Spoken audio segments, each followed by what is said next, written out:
ya sherehe ya leo. Baba wetu na Mungu wetu, katika jina safi la Yesu, tunakushukuru tena kwa sababu umekuwa pamoja nasi tangia tuanze chakato hii ya leo mpaka sasa tumefika kelele. Bwana, tumesikia mambo ambayo imetujenga kupitia neno lako.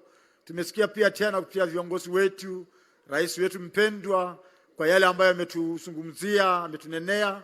Tumepata maneno ambayo imetujenga, imetubariki.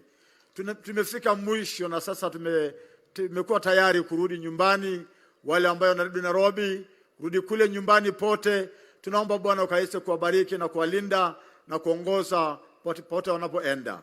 Na mahali ambayo tumeketi leo, tumeacha baraka mahali hapa, ili Bwana ubarikiwe na ushukuriwe kwa yale ambayo umetutendea. Kwa jina la Yesu Baba yetu tumeomba. Amen. Asante. Tafadhali kwa ruhusa yako.